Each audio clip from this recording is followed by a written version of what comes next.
I wanted to share a tool that I started using recently. And if you're doing any prospecting or lead sourcing from LinkedIn, it's definitely worth checking out. The tool is called Surf, and it's spelled Surfe. It's a Chrome extension that allows you to add contacts to your CRM directly from LinkedIn. I use it to add contacts quickly, follow my deals, keep track of my notes, and it's actually saved me a bunch of time. The data is always 100% accurate because I don't have to copy and paste each detail from each contact over to my CRM. Instead, Surf does it all for me automatically with just one click. Now, the folks over at Surf have been kind enough to put together a promo offer for fans of SSP. You can go to the link in the show notes and use the promo code JWSURF with an E 5 for a 5% discount on your first year. Check out the link in the show notes and go check them out. This episode is sponsored by Apollo, a tool that's helping me to open doors and close deals faster. Wanted to share it with you. Apollo is a complete end-to-end sales platform, letting you email, dial, connect on social, build plays, and schedule meetings. With conversational intelligence transcribing my calls lately and reminding me to act on my next steps to drive deals across the finish line, it's been a lifesaver. It's no wonder Apollo is the most loved sales tool on the planet. Thousands of users rank Apollo as a top tool on G2. Start today completely free and see how Jesse and I use Apollo. Sign up in the show notes below or at thesalesplayers.com/Apollo. That's thesalesplayers.com/APOLLO to start your free trial.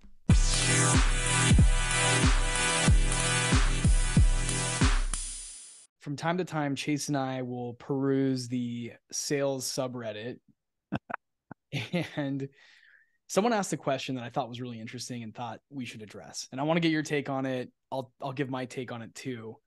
But I couldn't find the post. Honestly, we're recording this a little bit off the cuff this afternoon because we had some open time on the schedule and thought we'd get an episode out. But the question was basically, can you survive in a sales career as not a B player, but just sort of like middle of the pack player? Because I think a lot of us from the onset of our careers in sales, we think we've got to be the top performer on the team in order to survive long term in this business. And we're all conditioned to do that. We're all incentivized to do that. And it does feel good. Having been the top guy over the course of my career a few times, it feels great. But the question is, what if I just want to be like number 2 or number 3 or number 4 or 5 or whatever in middle of the pack? I want to deliver just 75% of my quota, which will make me enough money, but it won't put a big target on my back as the top performer. Because this is something I've actually seen in my career, is what I call racehorse syndrome. And you'll appreciate this, Chase, being out in Kentucky where the Derby. Oh yeah. Derby. Yeah. The fastest horse gets kind of worked into the ground, right? Because if they're winning, you got to strike while the iron's hot. And so I've seen that happen with some top performing reps that are just number 1 rep over and over and over again. Leadership tends to then put a lot of weight and pressure and focus on them delivering to the point where it can actually burn them out. So to recap the question, can you have a sales career as a bronze medalist or the 3rd or 4th player? And can you do that for 5, 10, 15, 20 years sustainably without getting your ass fired in this business? What's your hot take on this, Chase? I want to hear your thoughts. You know, when I first heard this question, I was like, well, you're going to have to give up something else besides being the top sales guy. You need to bring something else to the table. I'm thinking branding. I'm thinking you have connections to something else. You might just be a pretty face.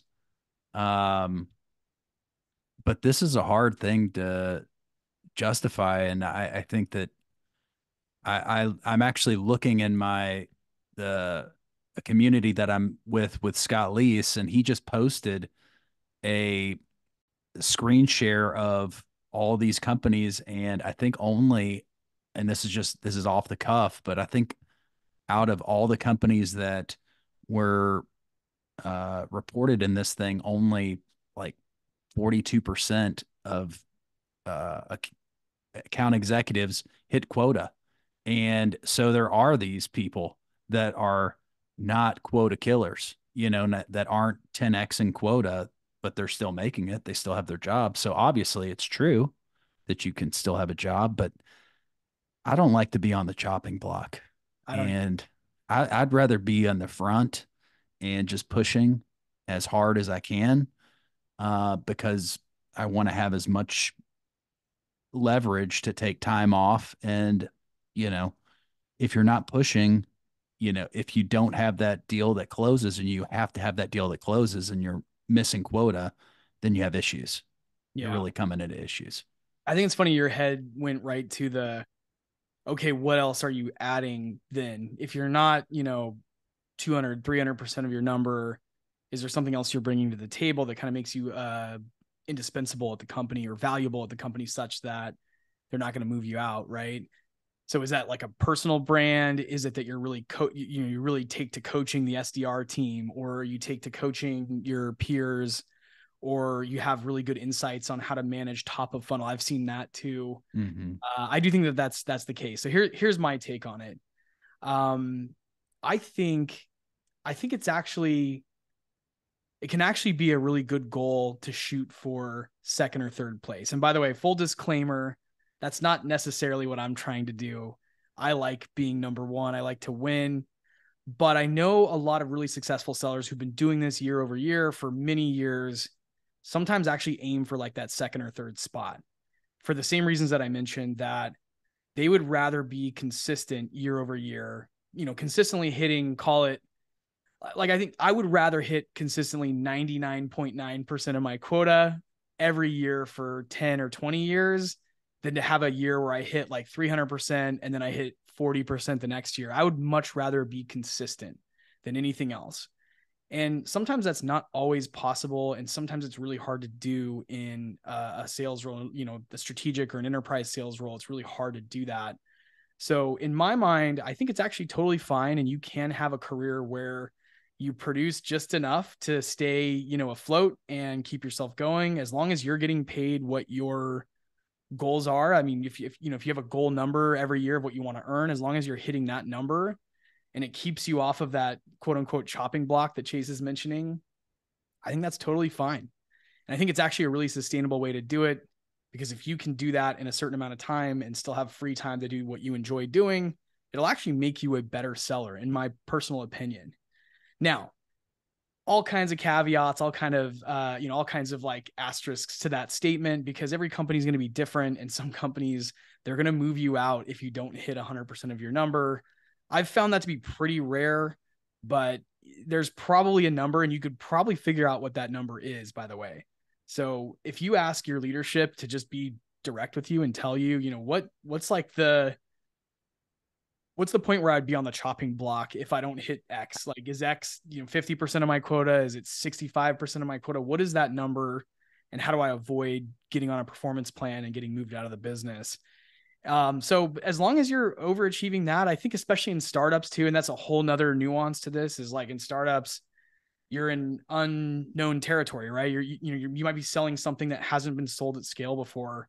And so quota is, I don't want to say meaningless, but it's in a lot of cases an arbitrary number that was made up by the board members or the investors in the business based on benchmarks, based on other companies in the similar category. So I think you have to take it all with a grain of salt. If you're in a really big corporate company that has a very provable sales model, you should probably try to hit over 100% of your quota every year, especially because in a lot of those cases, it's pretty easy to do that. But it's just, there's so much variance in companies. But yeah, you got any other thoughts here? One of the thoughts, and this was brought up in the past that I've heard, and you don't want to, you never want to get caught in your activity level.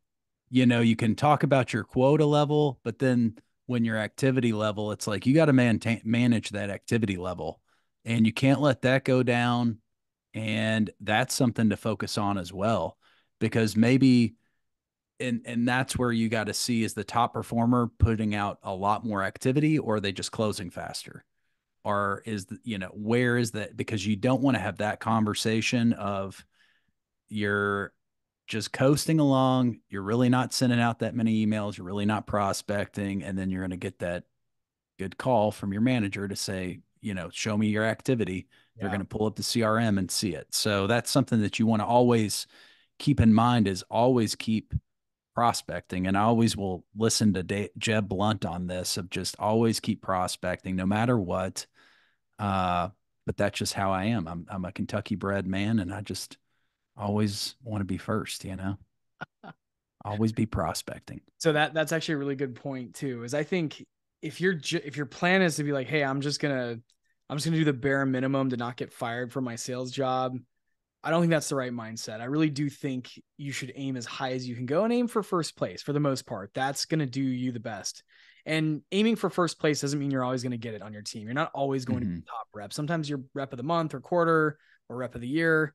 But that may not happen the following year, right? So I think always be aiming for the top and just know that you're not always going to achieve that. And like Chase is saying, I think bringing other areas of value to the business can also offset just hard attainment. I know most sales leaders, they look at attainment, of course, and it's very important. And they look at trends and things like that. But one of the things is, one of the factors that they're also looking at is, pipeline generation. Are you generating pipeline? Are you working with existing, maybe you have a book of business of existing accounts. Are you managing those relationships well and looking for opportunities to expand and grow the business within those existing customer base accounts, right? So there's all kinds of other factors that leadership looks at.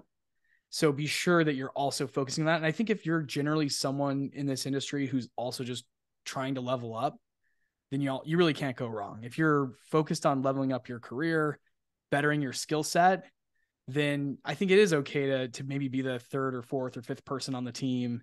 And as long as you're driving towards getting better and better, then I think that's a totally fine formula for success and longevity in this business.